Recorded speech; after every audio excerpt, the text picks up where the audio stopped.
The Poem of the Man God. The second year of the public life. Chapter 170.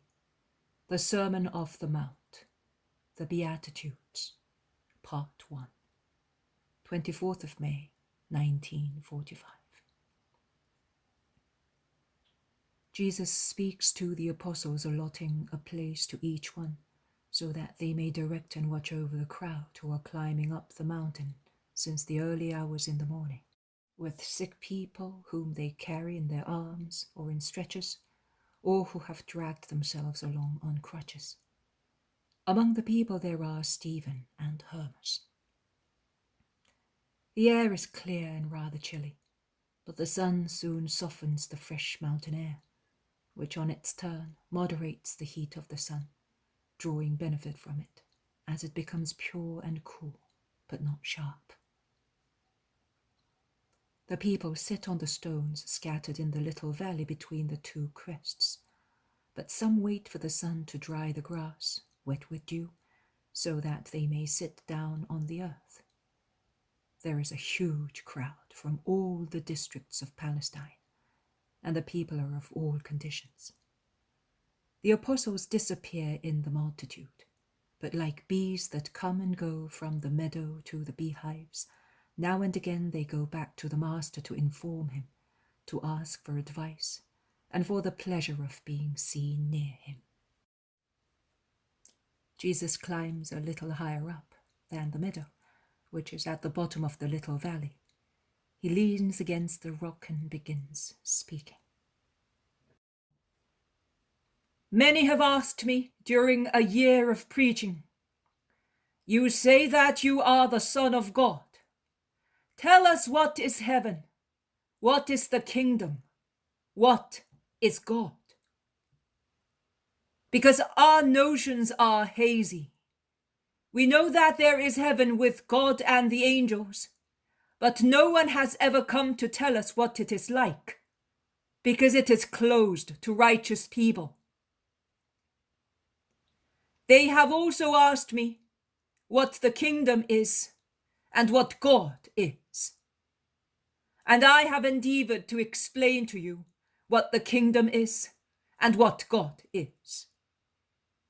I have striven not because it was difficult for me to give an explanation, but because it is difficult for many reasons to get you to accept the truth that clashes, as far as the kingdom is concerned, with a multitude of ideas which have risen over the centuries, and as far as God is concerned, with the sublimity of his nature.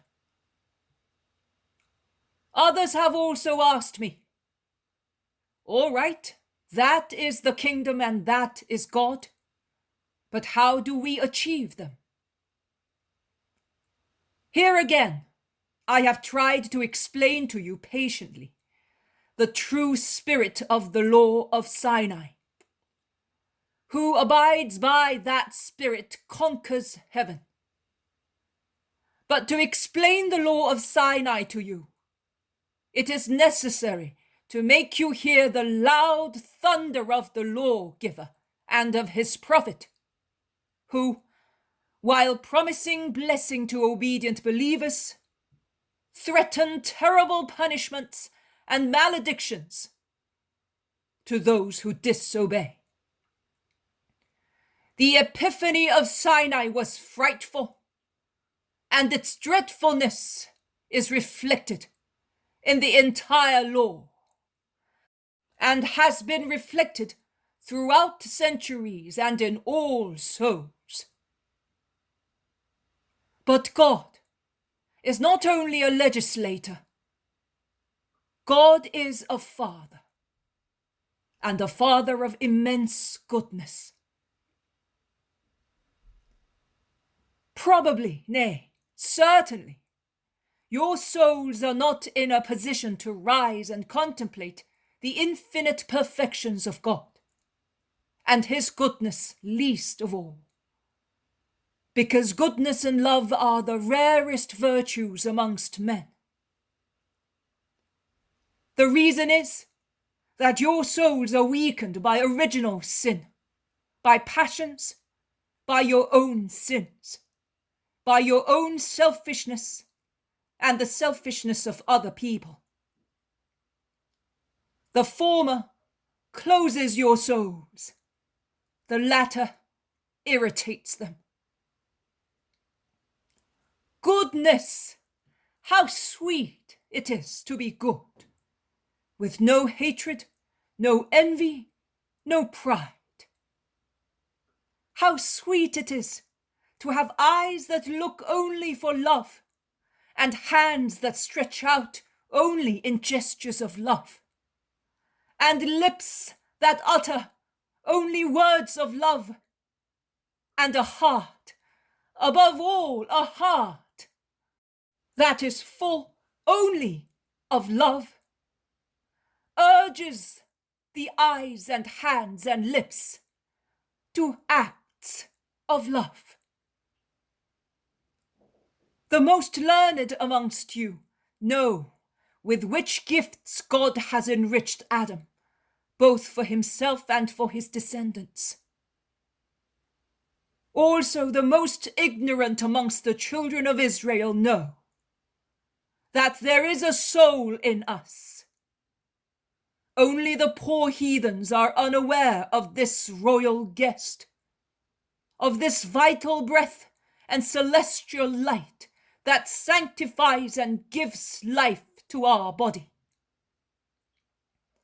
But the most learned know which gifts were given to man and to the soul of man. God was not less munificent to the soul than to the flesh and blood of the creature made by him, with a little mud and his breath.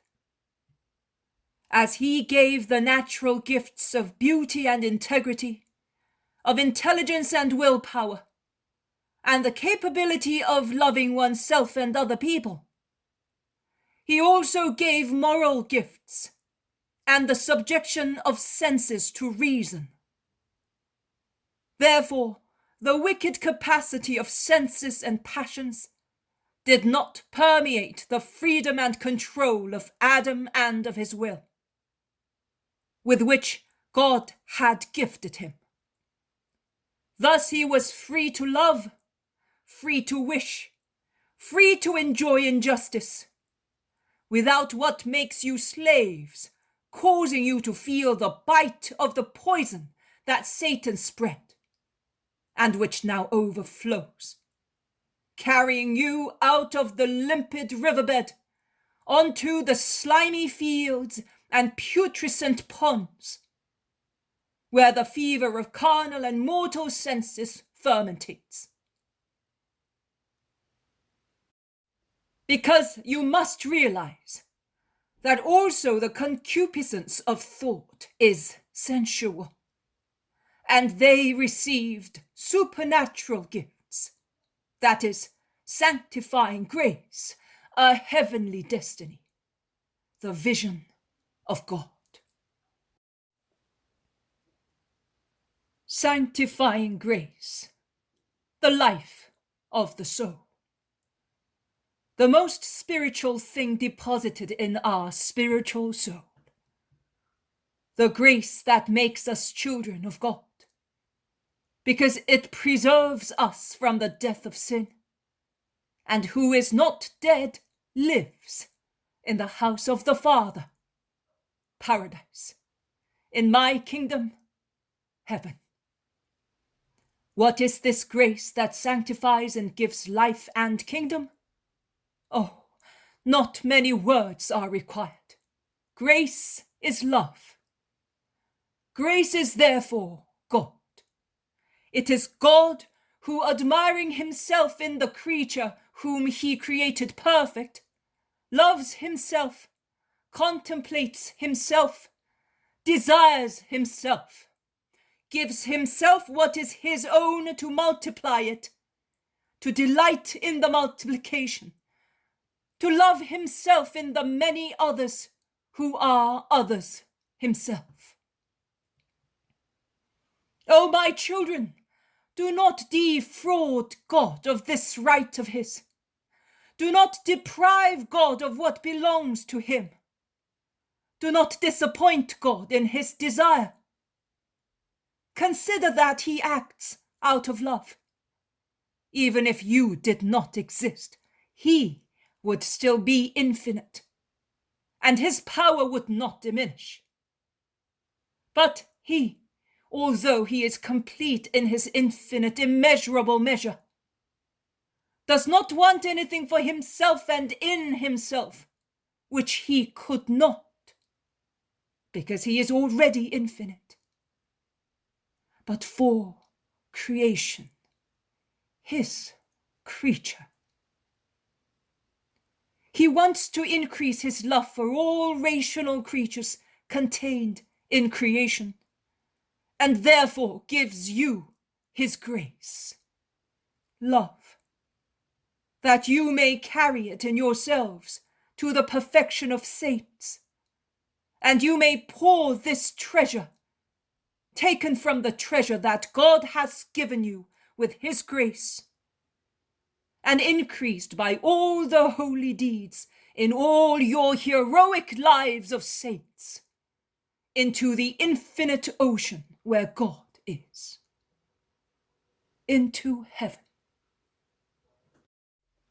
You are divine reservoirs of love. That is what you are. And no death is given to your being, because you are eternal, as God is, being like God. You shall be, and there will be no end to your being, because you are immortal like the Holy Spirits that supernourished you, returning to you enriched by their own merits. You live and nourish. You live and enrich. You live and form the most holy thing, which is the communion of the spirits from God, the most perfect spirit, down to the last born baby who sucks his mother's breast for the first time. Do not criticize me in your hearts, O learned men. Do not say, he is crazy, he's a liar, because he speaks foolishly, saying that there is grace in us, when sin has deprived us of it. He lies, stating that we are already one thing with God. Yes, there is sin, and there is separation. But before the power of the Redeemer, sin, the cruel separation between the father and the children, will collapse like a wall, shaken by a new Samson. I have already got hold of it, and I am shaking it, and it is about to fall. And Satan is trembling with wrath and impotence, as he can avail nothing against my power, and he realizes that so much prey is being snatched from him, and that it is becoming more difficult to drag man to sin. Because when I will have taken you to my Father through me, and you have been cleansed and strengthened by my blood and sorrow, grace will come back to you, lively and powerful, and you will be triumphant, if you so wish. God does no violence to your thoughts or your sanctification. You are free.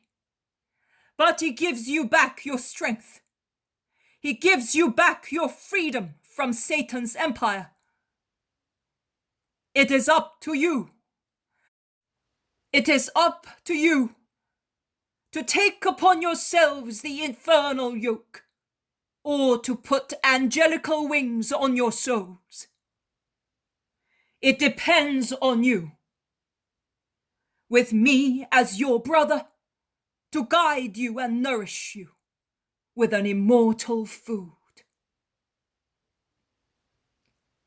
You may ask, how can one conquer God and his kingdom through a milder road than the harsh Sinai one? There is no other road but that one. But let us look at it, not from the point of view of a threat, but from the point of view of love. Let us not say, woe to me if I do not do that, trembling with fear of sinning, of not being able not to sin. But let us say, how glad I will be if I do that. And with the impulse of a supernatural joy, full of happiness, let us rush towards these Beatitudes, brought about by compliance with the law, as roses sprout from a thorny bush. How happy I will be if I am poor in spirit, because mine shall be the kingdom of heaven. How happy I will be if I am gentle, because I shall have the earth for my heritage. How happy I will be if I mourn without rebelling, because I will be comforted. How happy I will be if I hunger and thirst for justice more than I do for bread and wine to satisfy the flesh, because justice will satisfy me. How happy I will be if I am merciful, because I will have divine mercy shown me. How happy I will be if I am pure in heart, because God will bend over my pure heart and I will see him. How happy I will be if I am peaceful in spirit, because God will call me his son, because love is in peace, and God is love, who loves whoever is like him. How happy I will be if I am persecuted in the cause of right, because God, my Father, to reward me for my earthly persecutions, will give me the kingdom of heaven. How happy I will be if I am abused and accused falsely for being your son, O God. It must not cause me desolation but joy, as it will make me equal to your best servants, to the prophets who were persecuted for the same reason, and with whom I firmly believe I shall share the same great eternal reward in heaven, which is mine. Let us look thus at the way of salvation through the joy of saints. How happy I will be if I am poor in spirit. Oh, satanic thirst for wealth, to what frenzy you lead both rich and poor. The rich who live for their gold, the ill-famed idol of their ruined spirits. The poor who live hating the rich because of their gold. And even if they do not murder them physically, they curse the rich, wishing them all sorts of evil. It is not enough not to do evil. One must not even wish to do it. He who curses, wishing calamities and death, is very like him who kills physically, because he wishes the death of the person he hates.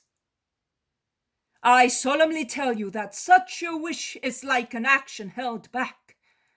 It is like a fetus conceived in a womb and formed, but not yet ejected A wicked desire corrupts and ruins man, because it lasts longer than a violent action and is deeper than the action itself. If a rich man is poor in spirit, he does not sin for the sake of his gold, but he turns his gold into sanctification, because he turns it into love. Loved and blessed, he is like spring water that saves travelers in a desert, and he gives generously, without avarice, happy to be able to relieve desperate situations.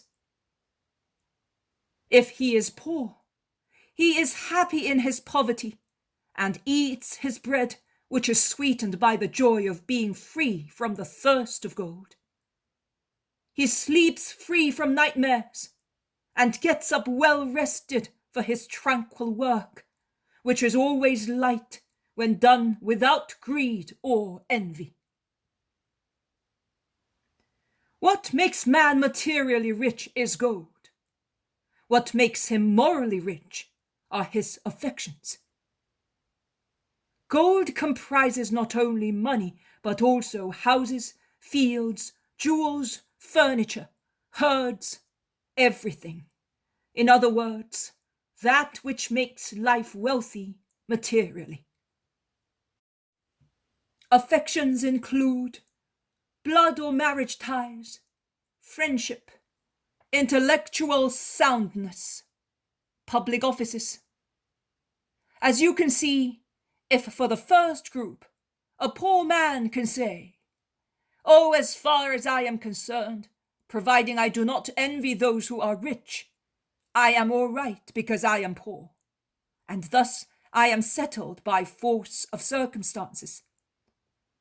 With regard to the second group, also a poor man must be careful, because also the poorest man can become sinfully rich in spirit. Who is immoderately attached to a thing commits a sin. You may say, are we then to hate the wealth that God granted us? Why then does he command us to love our fathers, mothers, wives, children, and say, you shall love your neighbor as yourself? You must distinguish. We must love our fathers, mothers, wives, and our neighbor, but in the degree indicated by God, as ourselves. Whereas God is to be loved above everything and with our whole selves. We must not love God as we love the dearest people among our neighbors, because a woman suckled us, or because she sleeps on our chest and procreates children for us. But we must love him with our whole selves, that is, with all the ability to love that is in man. The love of a son, of a husband, of a friend, and do not be scandalized, the love of a father. Yes, we must have, for the interests of God, the same care that a father has for his children, for whom he lovingly protects his wealth and increases it, and he takes care of and is anxious for their physical growth and intellectual education and for their successes in the world. Love is not an evil and must not become an evil. The graces which God grants us are not evil and must not become so. They are love granted out of love. We must make a loving use of such wealth granted to us by God in personal affections and in worldly goods. And only he who does not make an idol of such wealth, but uses it to serve God in holiness, shows that he has no sinful attachment to it. one then practices that holy poverty in spirit that deprives itself of everything in order to be more free to conquer God, the holy supreme wealth. To conquer God, that is to have the kingdom of heaven. How happy I will be if I am gentle. This may seem to be in contrast with the facts of daily life. Those who are not lowly seem to be prominent and successful in their families, towns, and countries. But is theirs a real triumph? No, it is not. It is fear that keeps apparently subdued those who are overwhelmed by the despot. But in actual fact, it is nothing but a veil drawn over the rebellion seething against the tyrant. Irascible and overbearing people do not win the love of their relatives, of their own citizens, or of their subjects. Neither are intellects or souls convinced to follow the doctrines of masters who impose themselves by stating, "I said so, thus it is." Such masters only create self-taught men, seeking the key that can open the closed doors of a wisdom or of a science, which they feel to be and actually is the opposite of what is imposed on them. Those priests who do not endeavor to conquer souls by means of a patient, humble, and loving kindness do not win any souls to God, but they look like armed warriors who start a fierce attack. Such is their intolerant rashness in dealing with souls. Oh, poor souls! If they were holy, they would not need you, O priests, to reach the light. They would already have it within themselves. If they were just, they would not need you, O judges, to be put under the restraint of justice, as they would already have justice within themselves. If they were healthy, they would not need a doctor. Be, therefore, gentle. Do not put souls to flight. Attract them through love. Because lowliness is love, as poverty in spirit is love. If you are such, you will have the earth for your heritage, and you will take this place to God, whereas before it belonged to Satan, because your lowliness, which besides love is also humility, will have overcome hatred and pride, expelling from souls the vile king of hatred and pride, and the world will belong to you, that is, to God, because you will be the just souls that will acknowledge God as the absolute master of creation, to whom praise and blessing are due, and everything else which belongs to him.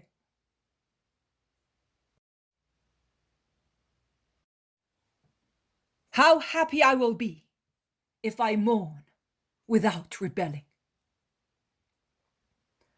Sorrow is on the earth, and sorrow wrings tears from men.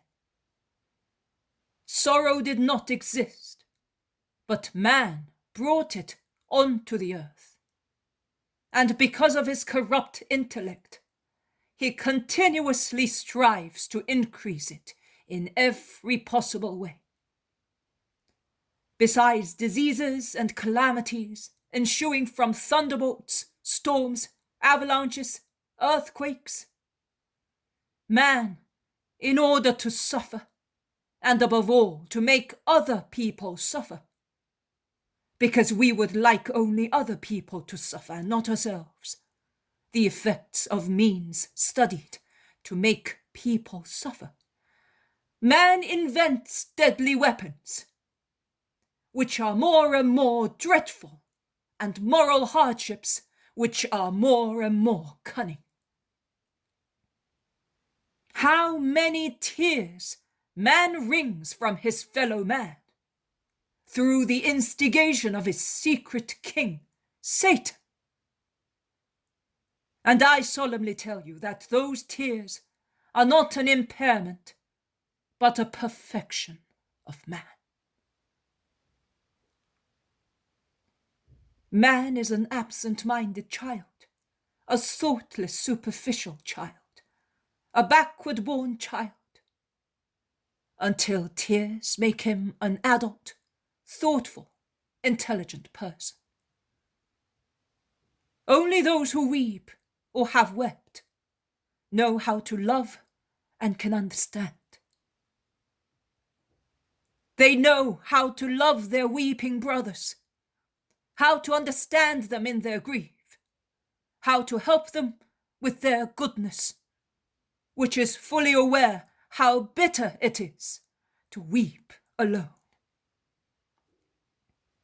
And they know how to love God, because they have realized that everything is grief except God, because they have understood that sorrow can be soothed if tears are shed on God's heart.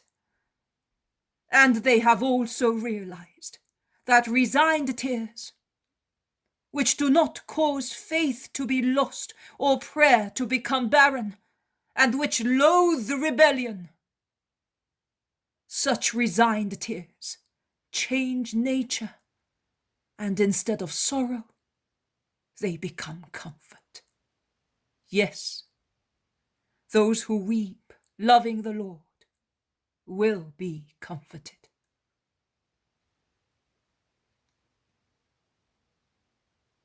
How happy I will be if I hunger and thirst for justice. From the moment he is born to the moment he dies, man craves eagerly for food. He opens his mouth at his birth to get hold of his mother's nipple. He opens his lips to swallow some refreshment in the throes of death. He works to feed himself. He makes a huge nipple of the world, from which he sucks insatiably for that which is perishable. But what is man? An animal? No, he is a son of God. He is in exile for a few or many years, but his life does not come to an end when he changes his dwelling. There is a life in life, as there is a kernel in a nut. The shell is not the nut, but it is the kernel inside the shell that is the nut. If you sow a shell, nothing will come up. But if you sow the shell within the kernel inside it, a big tree will grow. The same applies to man. It is not his flesh that becomes immortal, but his soul. And it is to be nourished, to take it to immortality, to which the soul, out of love, will take the body in the blessed resurrection. Wisdom and justice are the nourishment of the soul. They are taken as food and as drink, and they strengthen. And the more one takes of them, the more grows the holy eagerness to possess wisdom and to know justice. But the day will come when the holy, insatiable hunger of the soul will be satisfied. It will come. God will himself give to his child, and will suckle him, and the child destined for paradise will be satisfied with the admirable mother who is God himself. And man will never be hungry again, but will rest happily on God's divine bosom. No human science is equal to this divine science. The curiosity of the mind can be gratified, but the necessities of the spirit cannot. Nay, the spirit is disgusted by the difference in taste, and makes a wry mouth at the bitter nipple, preferring to suffer the pangs of hunger, rather than be filled with a food that does not come from God. Be not afraid, O men, thirsting or starving for God. Be faithful, and you will be satisfied by him who loves you.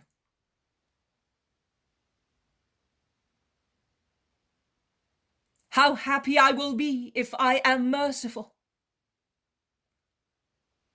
Who amongst men can say, I do not need mercy? No one. Now, if in the old law it is written, eye for eye, tooth for tooth, why should we not say in the new law, who has been merciful shall find mercy? Everybody needs forgiveness. Well then, forgiveness is not achieved by formulae or by the form of a rite, which are external symbols granted to man's dull mentality. It is instead obtained through the internal rite of love, which is still mercy. If the sacrifice of a goat or a lamb and the offer of a few coins were prescribed, the reason is that every evil is founded on two roots, greed and pride. Greed is punished through the expense for the purchase of the offering. Pride by the open confession of the right. I am making this sacrifice because I have sinned. It is also done to anticipate the times and the signs of the times. And in the blood which is shed is symbolized the blood which will be shed to cancel the sins of men. Blessed therefore are those who are merciful to those who are hungry, nude, homeless, to those who suffer from the greatest misery, which is to have a bad disposition, as it causes grief both to those who have it and to those who live with them. Be merciful, forgive, bear with people, help them, teach them, support them. Do not conceal yourselves in a crystal tower, saying, I am pure, and I will not descend amongst sinners.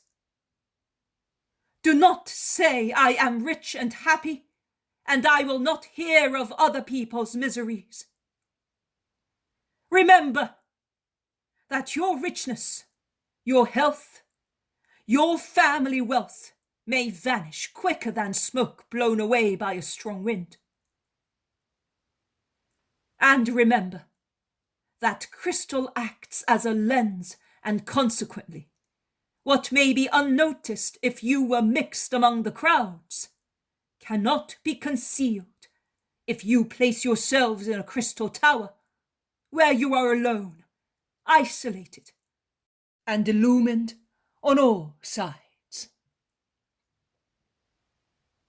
Mercy is necessary to offer a continuous, secret, holy sacrifice of expiation and to obtain mercy. How happy I will be if I am pure in heart. God is purity. Paradise is the kingdom of purity. Nothing impure can enter paradise where God is. Therefore, if you are impure, you will not be able to enter the kingdom of God. Oh, but what a joy the Father grants to his children in advance. Who is pure has, in this world, an advance of heaven, because God bends over a pure soul, and man from the earth can see his God. He is not familiar with the taste of human love, but relishes the flavor of divine love, to the point of being enraptured, and can say, I am with you, and you are in me. I therefore possess you, and I recognize you as the most loving spouse of my soul. And believe me, who has God enjoys substantial changes of which he himself is unaware, and thus becomes holy, wise, strong.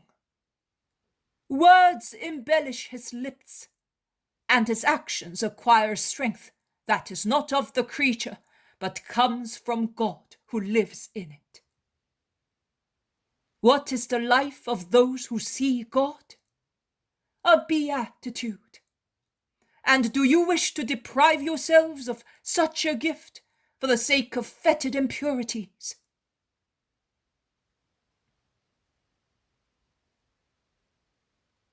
How happy I will be if I am peaceful in spirit. Peace is one of God's characteristics. God is to be found only in peace. Because peace is love, whereas war is hatred. Satan is hatred. God is peace. No man can say that he is the Son of God. Neither can God call a son a man who has an irascible soul, always ready to stir up a storm. Not only, neither can he be called the Son of God who, although not a troublemaker himself, by means of his own great peace, does not help to calm the storms stirred up by other people. Who is peaceful propagates peace also without uttering any word. Master of himself, and I dare say, master of God. He divulges him as a lamp spreads its light, as a thurible exhales its perfume, as a wineskin holds wine, and the sweet oil, which is the spirit of peace issuing from the children of God, gives light in the foggy gloominess of ill feelings, and purifies the air from the miasmas of malice, and calms the raging waves of quarrels. Let God and men say that you are so.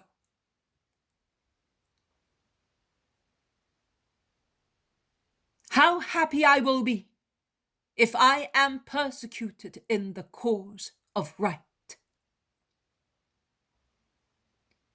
Man has become so devilish that he hates good wherever it is, and he hates who is good, as if who is good, even when silent, accuses and reproaches him. In fact, the goodness of one person makes the wickedness of a wicked person appear even more wicked.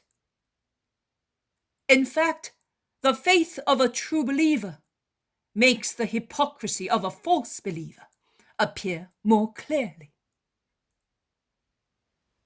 In fact, he who by his way of living continuously bears witness to justice can but be hated by the unjust. And then, the unjust are pitiless towards the lovers of justice. The same applies here as in wars.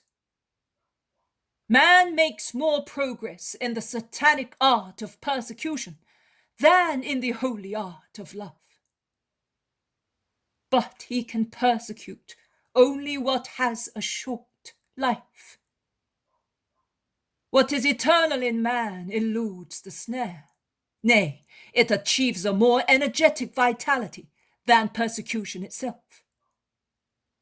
Life escapes through the bleeding wounds, or because of the privations that consume those who are persecuted. But the blood makes the purple of the future king, and the privations are as many steps to ascend the thrones that the Father has prepared for his martyrs, for whom are reserved the royal seats in the kingdom of heaven. How happy I will be if I am accused and abused falsely. Strive to have your names written in the celestial books, where names are not written according to human falsehood, which is accustomed to praise those who less deserve praise, where instead, with justice and love, are written the deeds of good people, in order to give them the reward promised to the blessed ones by God. In the past, the prophets were calumniated and abused.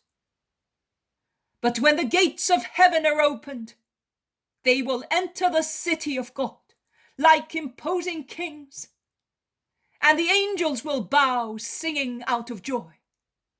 You too, who have been abused and accused falsely for being the children of God, will have a heavenly triumph. And when the time comes to an end and paradise is full, then every tear will be dear to you, because through it you will have conquered the eternal glory, which I promise you in the name of the Father. Go. I will speak to you tomorrow again.